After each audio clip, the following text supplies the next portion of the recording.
Tonight at 10, Boris Johnson is no longer Conservative leader, but he wants to stay on as Prime Minister until a successor is chosen. In a statement that made no mention of his recent difficulties, Mr. Johnson seemed to blame his colleagues for withdrawing their support.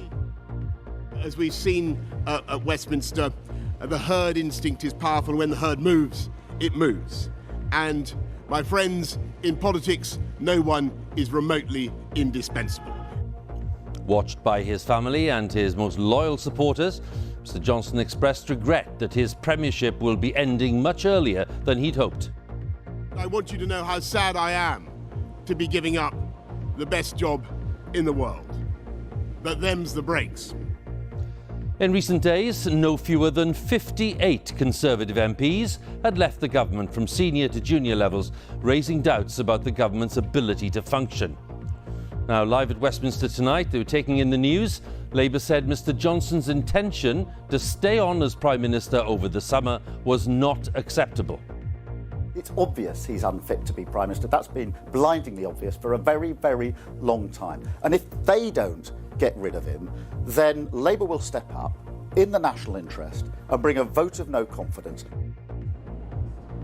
An argument has raged all day about just how long Boris Johnson can stay here in Downing Street. Tonight he is promising that any big decisions will be left to the next Prime Minister. Yes, more from Chris in just a moment, and we will indeed be asking if Mr. Johnson is now going to come under increasing pressure to move out of number 10 as soon as possible. Also on the programme. In relation to the war in Ukraine, President Putin dares the West to have a go at defeating Russia on the battlefield. And an injured Rafael Nadal withdraws from Wimbledon, missing an opportunity to achieve a new Grand Slam record. And stay with us on BBC News for continuing coverage and analysis from our team of correspondents in the UK and around the world.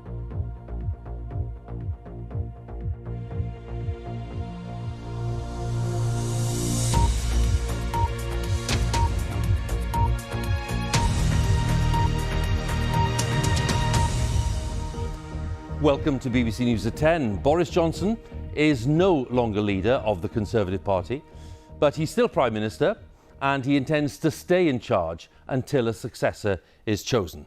Now, Mr. Johnson delivered a statement outside number 10 Downing Street at lunchtime today in which he appeared to blame what he called the herd instinct of Conservative MPs for forcing him out. Many of his colleagues, along with opposition parties, are deeply unhappy with his plans to stay on as Prime Minister over the summer, and they've called on him to go immediately.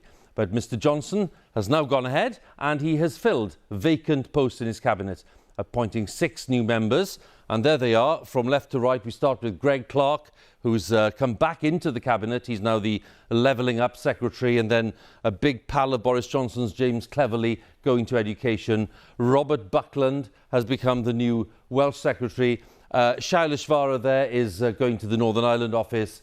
Another Boris Johnson loyal fan is Kit Malthouse, who's been appointed to the Cabinet Office. And then we have on the right there Andrew Stevenson, an additional minister who's attending the Cabinet. He's called a minister without portfolio. Now, the final unravelling of Mr. Johnson's leadership happened in the past few days with the resignations of Sajid Javid and Rishi Sunak, and then followed by an additional 56 departures from different levels of government.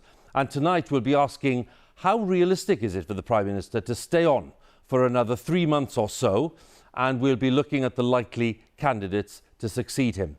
So first tonight, let's join our political editor, Chris Mason, in Downing Street. Hugh, this time last night you and I were in conversation here in Downing Street, reflecting, weren't we, on the brutal exercise of prime ministerial power from Boris Johnson with the sacking of a senior cabinet minister. There was a swagger from Downing Street and a determination and a defiance to carry on. How things changed. This morning there was a stony silence. I was calling people in this building from around about 6:30 this morning. Not a single call or text or WhatsApp was replied to until around 9 o'clock. Why? Because Boris Johnson and his advisors were in there in private contemplating his future, and shortly after 9 o'clock we learnt he was leaving. At breakfast time, there was talk of a constitutional crisis, a Prime Minister who wouldn't budge, and more ministers resigning. But just after 9 o'clock, news Boris Johnson would resign today.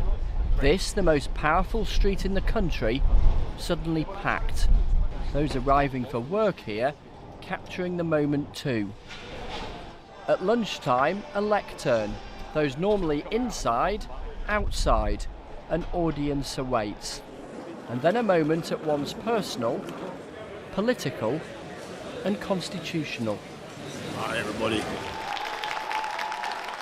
It is clearly now the will of the Parliamentary Conservative Party that there should be a new leader of that party and therefore a new Prime Minister. So I want to say to the millions of people who voted for us in 2019, many of them voting Conservative for the first time, thank you for that incredible mandate.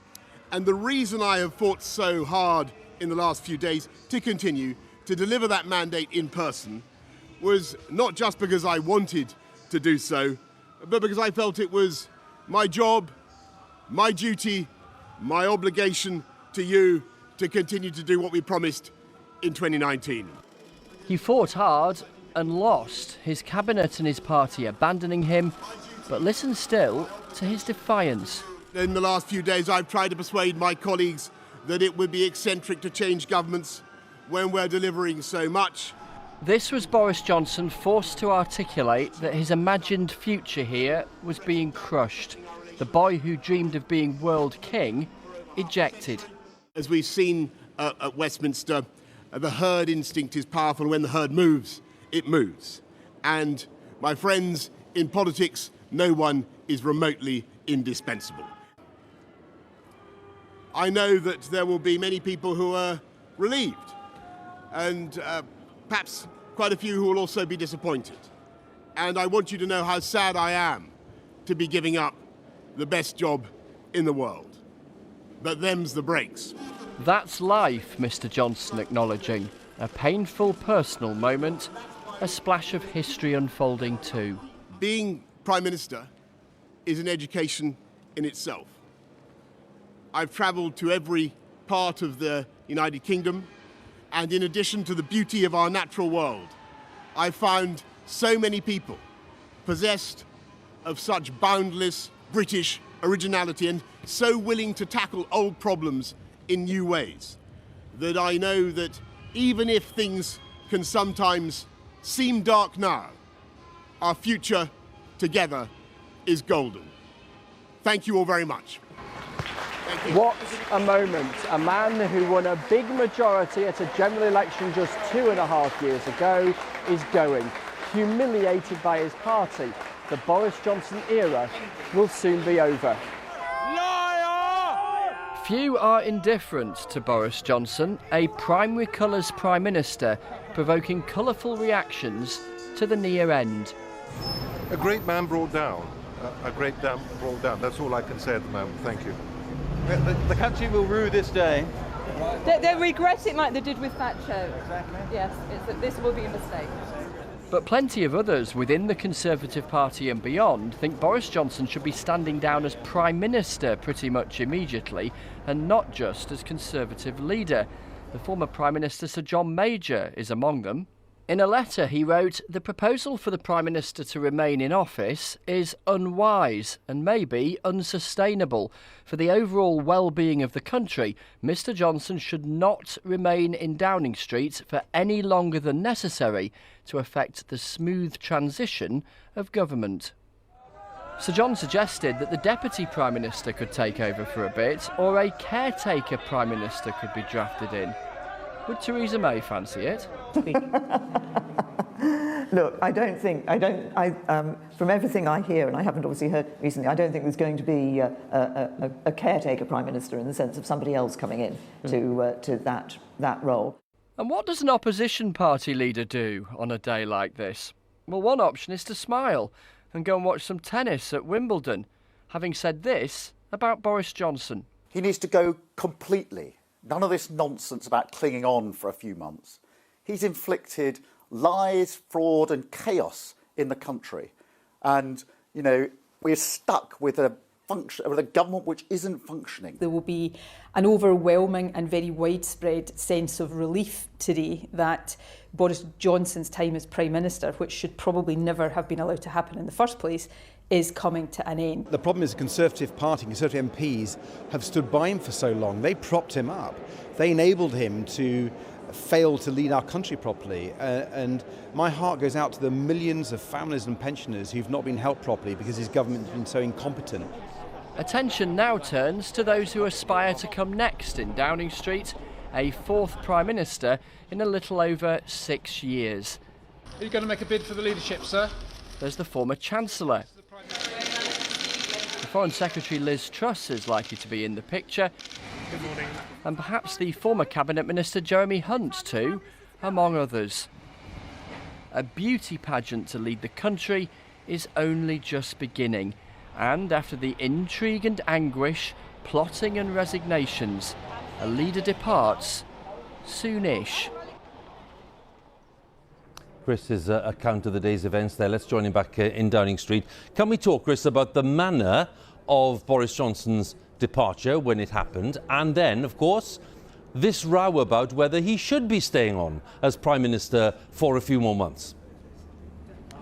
Yeah, what was striking here, I thought, in the immediate hours after the news that Boris Johnson was going to resign was the anger from quite a few Conservative MPs when they learnt that he would stick on for a few months whilst there was that leadership race. And that anger for some intensified because they felt there wasn't exactly skipfuls of mea culpa from Boris Johnson in that resignation speech. But the mechanisms for dislodging a Prime Minister, as opposed to a Conservative leader, are actually pretty limited. There's a nuclear option, which would be a vote of confidence in the whole government. But if Conservative MPs were to endorse that, they would bring forward a general election. And given that they currently don't have a party leader and their opinion poll ratings aren't great from their perspective, that might not be that tempting an option. The other thing that is a movable feast this summer is just how long the Conservative leadership race lasts.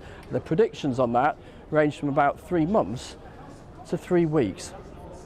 Chris, thank you. And we'll talk about possible successors a little later on. But Chris Mason, thanks very much. Now, Boris Johnson's premiership has, as we know, been marked by controversy pretty much since he entered number 10. But his confused handling of allegations of sexual misconduct involving the former minister, Chris Pincher, was the final straw for many of his colleagues. And that seemed to crystallise many of the questions about trust and integrity which have haunted Mr Johnson during his time in office. Vicky Young has this analysis. I want to talk to the crowd. Riding high and doing what he did best. Boris Johnson on the campaign trail persuading millions to back Brexit. Many credit or blame him for the victory that followed. The bastion of independence. He was a leading contender to replace David Cameron when he resigned after the referendum. But a close ally decided to publicly voice concerns about Mr Johnson's flaws. I've realised that while Boris does have those very special abilities to communicate and to reach out, what he did not have was the capacity to build and to lead that team and to provide the leadership the country needs at this critical moment. It was an early warning from someone who knew him well. He abandoned his campaign, leaving loyal supporters distraught. But his ambitions weren't thwarted for long. Theresa May's Brexit plans hit the buffers, and Tory MPs saw him as the man to get it done.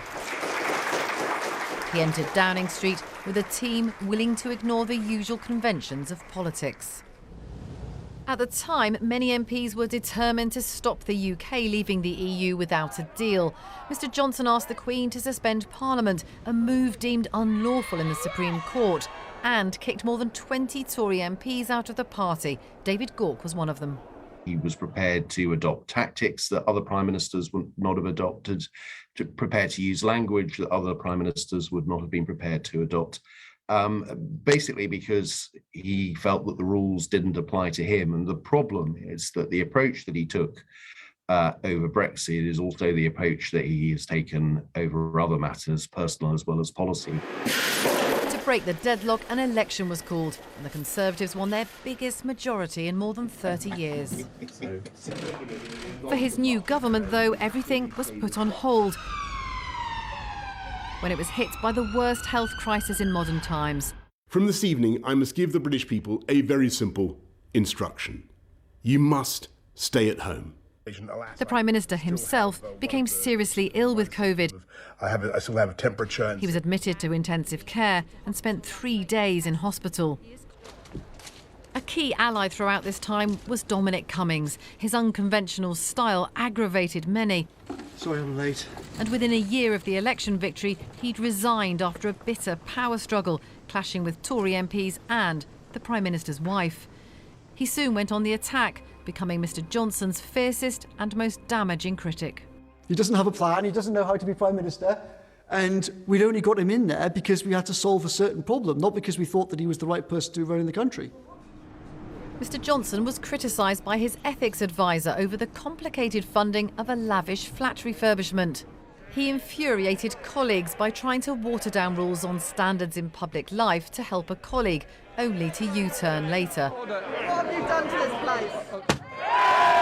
A heavy by-election defeat to the Liberal Democrats was the first sign that voters weren't impressed. Fundamentally, Boris came to Downing Street without an ideology, without a strategy and without a plan, then chose the wrong strategists around him. And I think that every time he got busted, rather than owning up to it, he did the usual Boris thing, which is to say, well, I'm not going to apologise and I'm not going to change and we're going to ride it out. He was kind of tied down by his own character. And in the end, actually, he proved quite inflexible. Last year, stories started leaking out about rule-breaking parties in Number 10, while the rest of the country was in lockdown. After a police investigation, Mr Johnson was fined for a birthday celebration in the Cabinet Room. Altogether, over 120 fines were issued to staff. A report by a senior civil servant blamed a failure of leadership, and Mr Johnson was accused of lying about what went on. The final straw was a chaotic response to allegations of sexual misconduct against the Deputy Chief Whip, Chris Pincher. Mr Johnson was again accused of not being upfront about what he knew. For some, though, there is a legacy to be proud of. I think we do need to recognise that he delivered on his promise to get Brexit done, and he got us through the pandemic with the most successful vaccination programme in Europe. So there is much to be positive about. For many of Mr Johnson's colleagues, though, his downfall has not come as a surprise. Vicky Young, BBC News, Westminster. So, as Vicky was explaining, all of that now has led to this Conservative Party leadership contest. And Chris Mason said a short while ago, didn't he, that estimates of the kind of length of time that this will take vary from 3 months, I think he said, down to 3 weeks. Well, 3 weeks might be rather ambitious when we think about the process involved, because the timetable, the essential timetable, will be set on Monday by the leadership of the 1922 committee. That's the committee of backbench Conservative MPs. They run this process.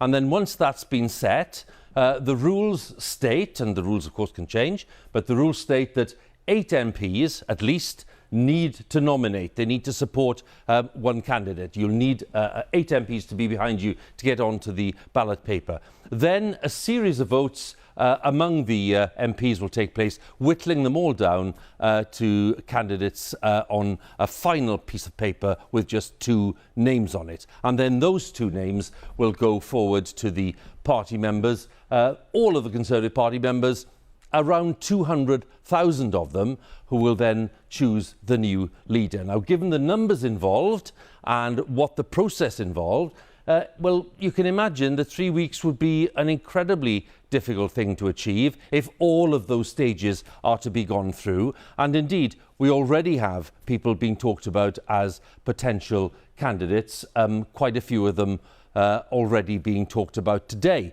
as my colleague Ben Wright tells us now.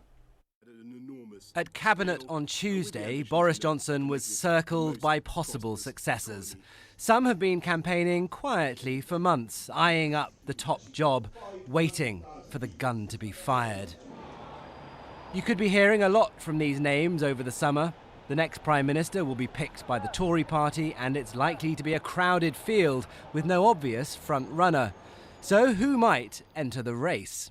Well, there's Rishi Sunak, Chancellor of the Exchequer until he quit on Tuesday.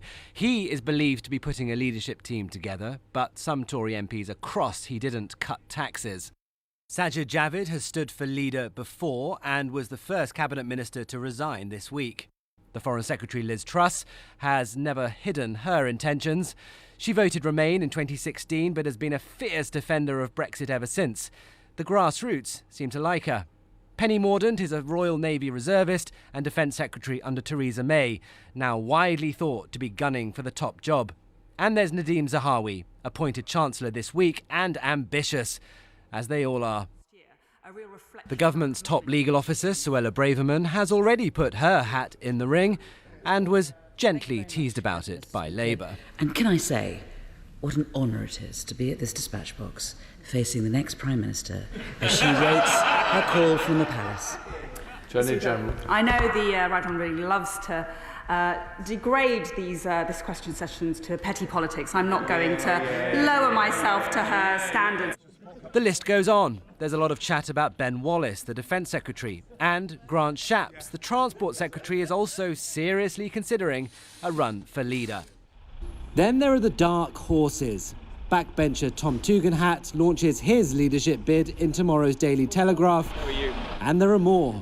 I've had enough experience within government to know I can chair the meetings, I can lead the people, I have the ideas, I can mobilise Secretaries of State to do what needs to be done. I'm absolutely confident if I seized power, I'd do a good job. Boris Johnson plans to stick around as Prime Minister while Tory MPs and party members plough through the process of picking a new leader. But the rules for this election are not nailed down yet, and there are Tory MPs who want to see Mr Johnson out sooner. I think what we need to do is appoint a caretaker this weekend, somebody who won't run to be leader. I really worry otherwise we're going to get into a febrile, hot July coronation of somebody in a hurry. And are you going to have a crack at it? No, I won't be running, but I will be working this summer to make sure we get the right person. This is crucial. We're in the last chance saloon. This party's packed with talent. The public haven't seen enough of it. Restoring some calm after the chaos, rebuilding trust in political standards. The candidates will argue about the direction of the Tory party, but they will all agree the culture of leadership has to change. Ben Wright, BBC News, Westminster. Well, this time last night, the Prime Minister's allies were letting it be known that he intended to stay as party leader and Prime Minister because he considered that the Conservative election victory back in December 2019 was in many ways a personal achievement, a personal thumbs up from the voters, if you like. One English seat that has returned a Conservative MP to Westminster for over a century is Macclesfield in Cheshire, in the northwest of England, and our special correspondent Ed Thomas has been talking to some of the people there. The truest and bluest of Tory safe seats. Macclesfield, a town loyal to the party for 100 years. But today, Boris Johnson resigning, it's over. Why did it take so long? Why did it take so long? I was dancing in the kitchen, yeah. I bought a bottle of Carver to celebrate tonight. It's going in the fridge. John and Joe on grandparent duty and planning a leaving do. What do you think of the man?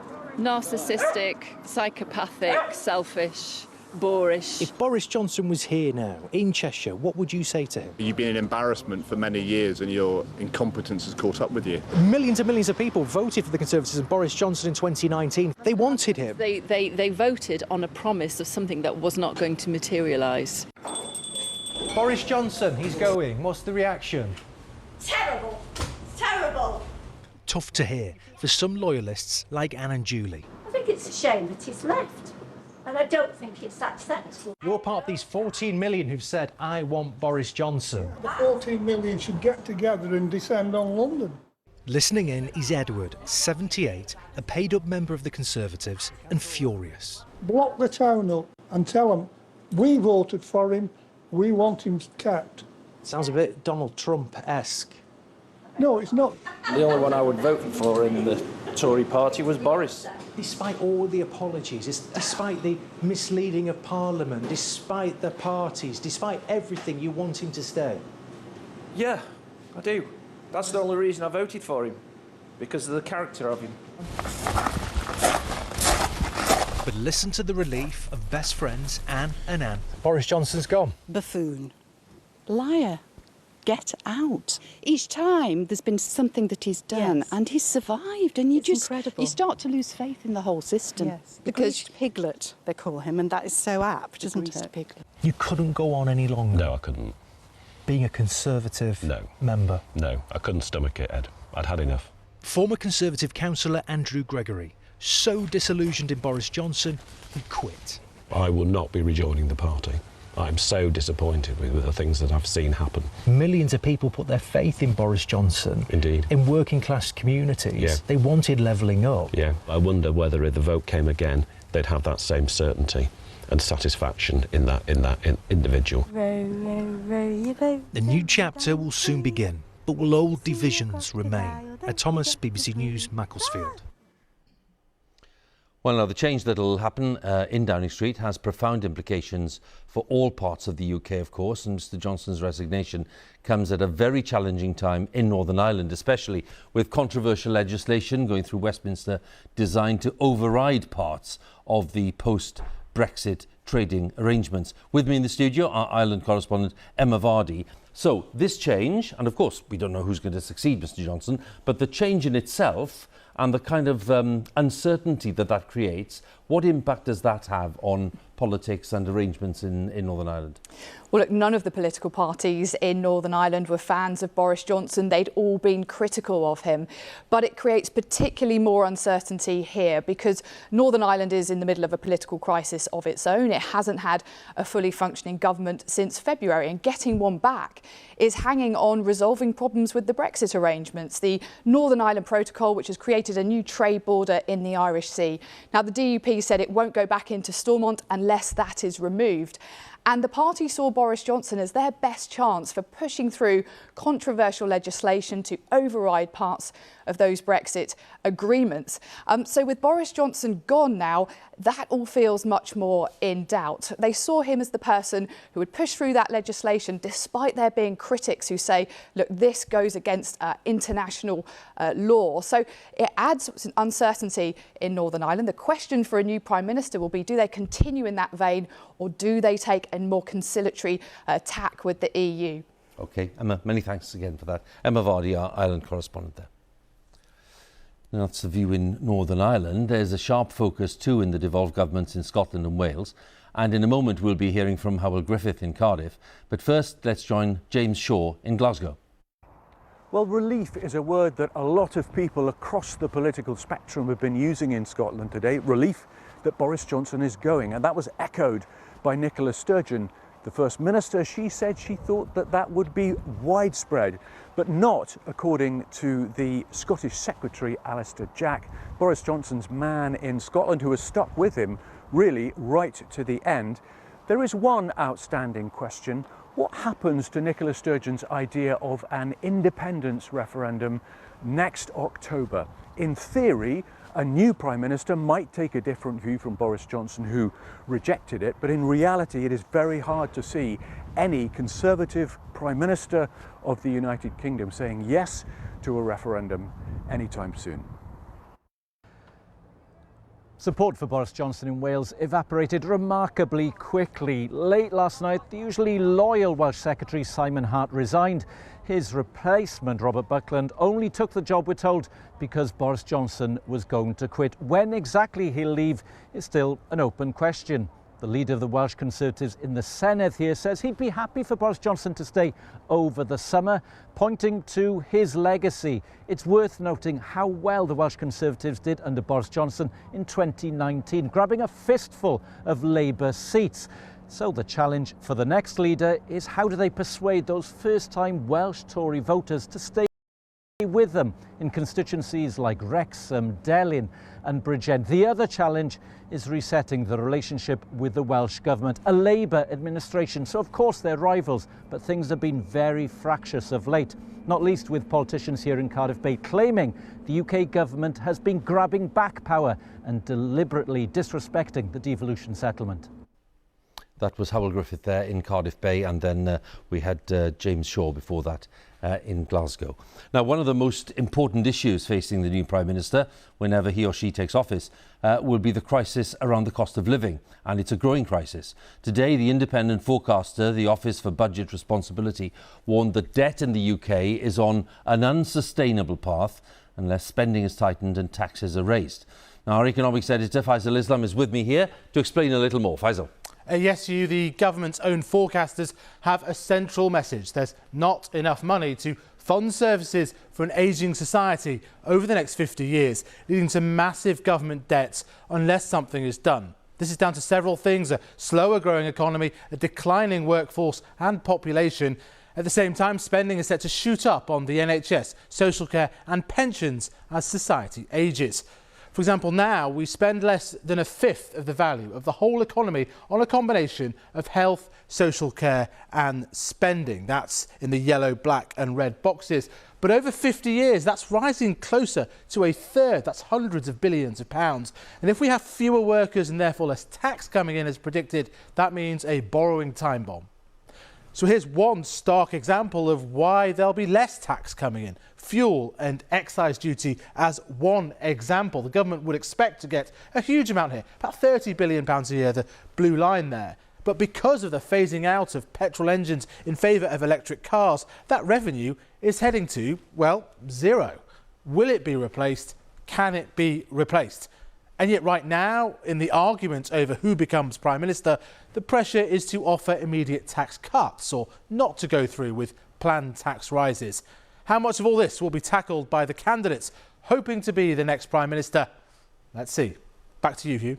Faisal, many thanks. Faisal Islam there, our economics editor, with thoughts on the economic challenge for the new Prime Minister. Now, throughout his premiership, Boris Johnson has been seeking to promote an image of a globally significant UK on the world stage, and it's a policy closely linked to his support for Brexit.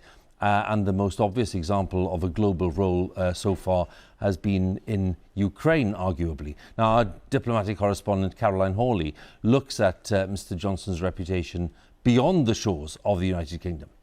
Boris Johnson serait donc sur le point de démissionner. The British government is in turmoil this morning. Prime Minister Boris Johnson, a key ally, announces that he is resigning. The downfall of Boris Johnson has made international headlines.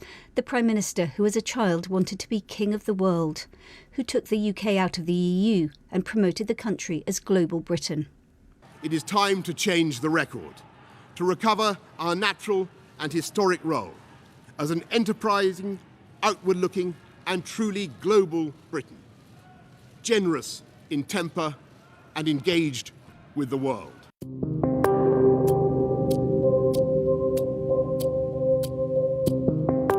The crisis in Ukraine has provided Boris Johnson an opportunity to show British generosity. The UK was the first European country to send arms, with cross-party support.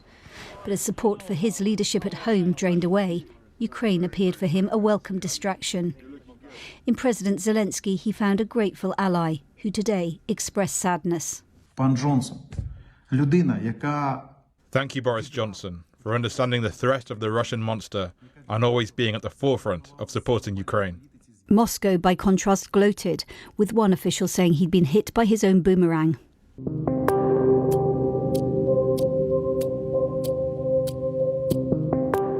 We have a deal with the EU that is ready to go. It is oven ready, as I never tire of it. Brexit had propelled Boris Johnson to power. He got his deal, but his plan to override parts of it brought fury in European capitals. And there are few tears being shed in most of Europe tonight at his demise.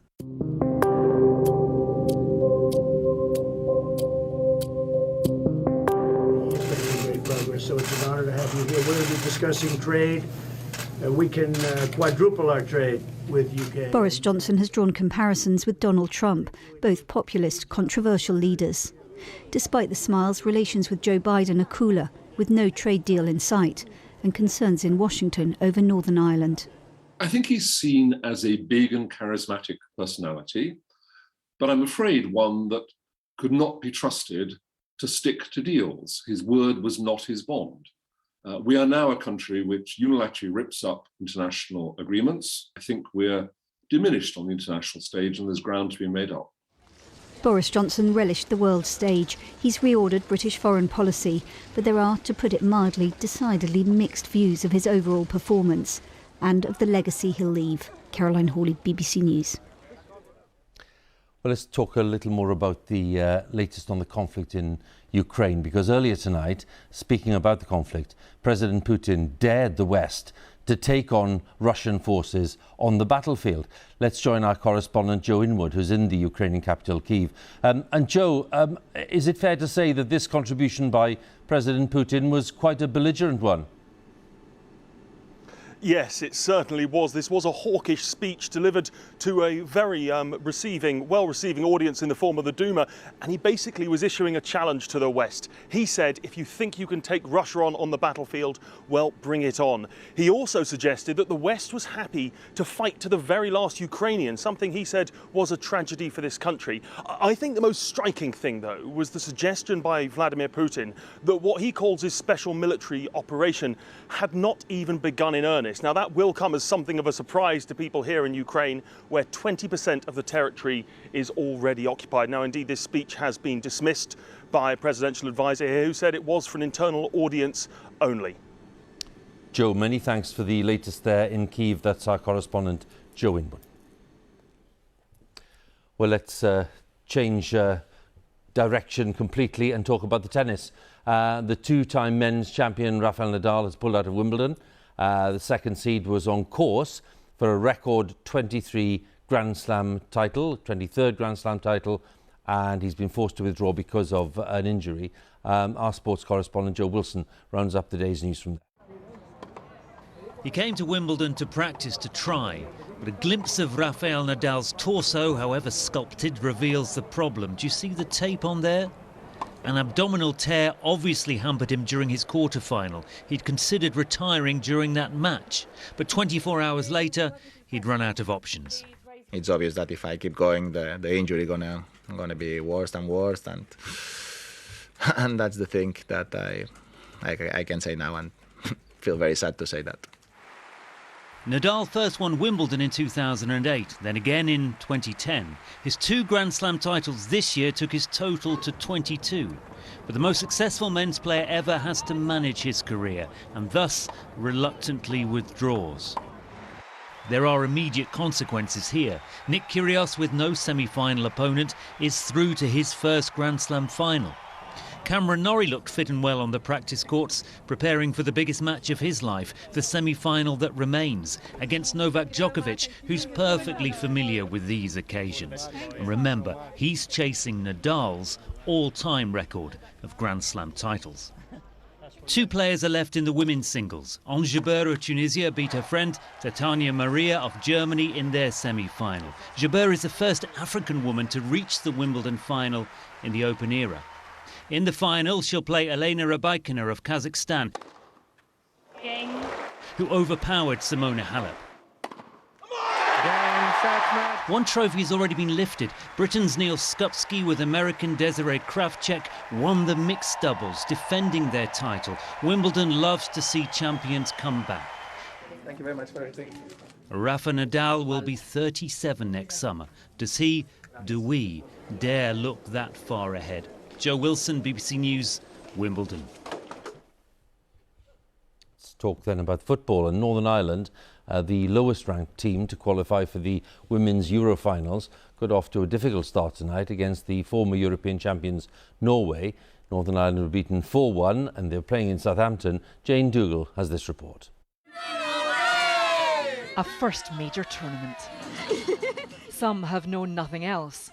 Others have suffered years of disappointment. But now all young fans can picture themselves playing for their country. I really hoped that I would become a professional footballer, so that's my dream, probably hers as well. Yeah, definitely.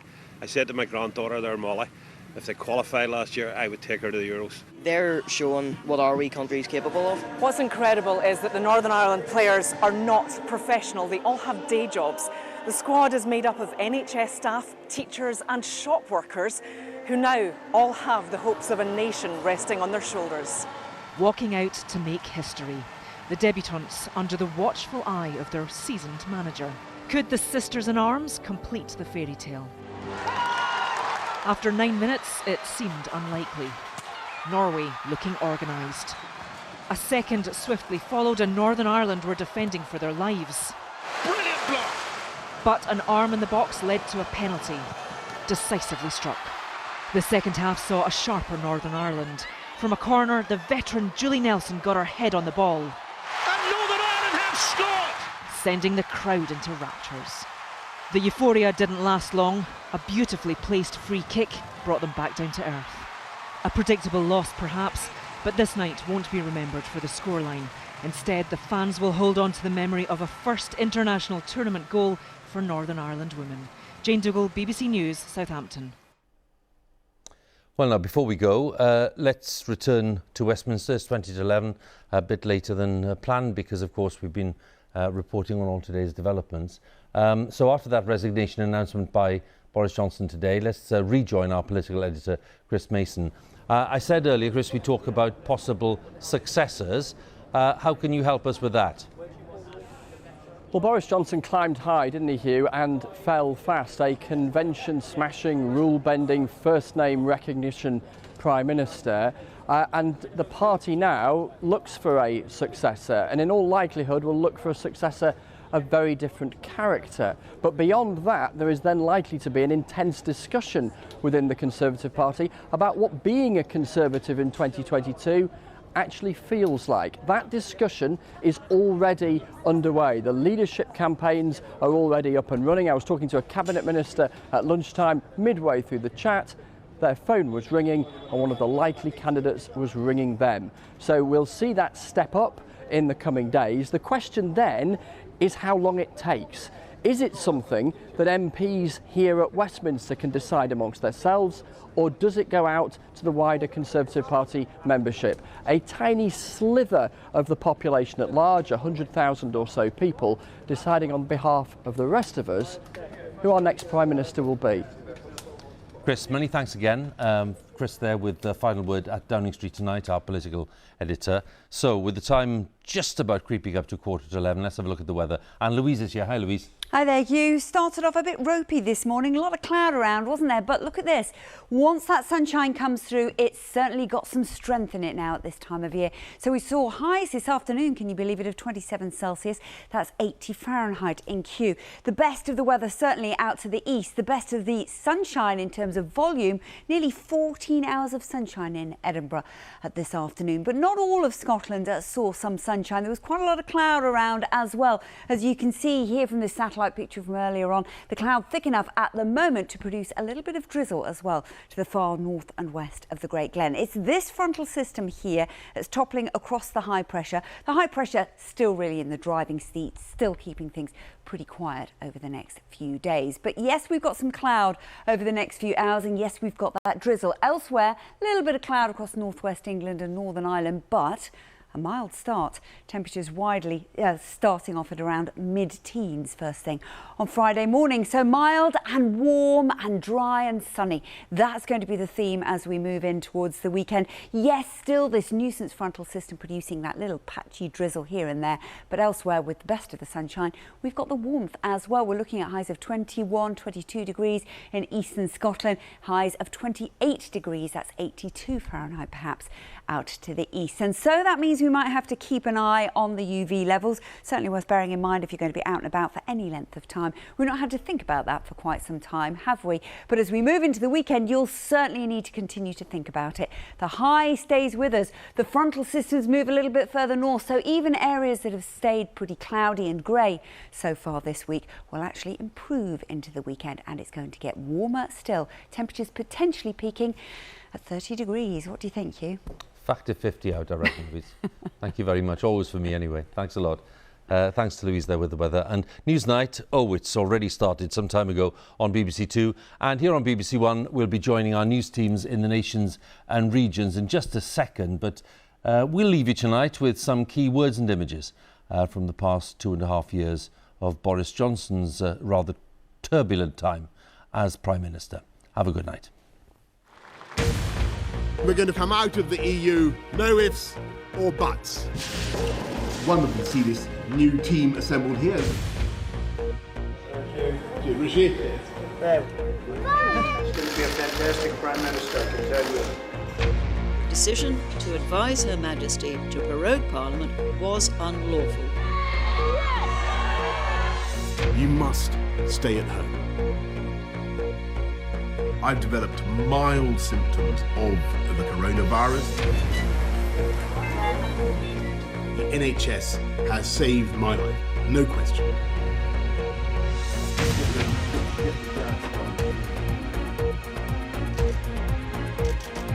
GPs are doing an incredible job of getting those jabs into people's arms. Yes!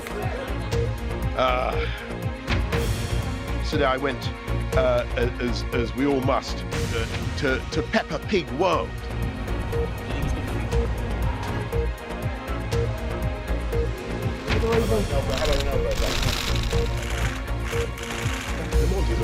Yes? Mr. Speaker, I want to apologise.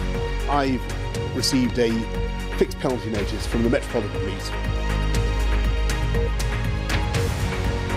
Above all, I want to thank you, the British public,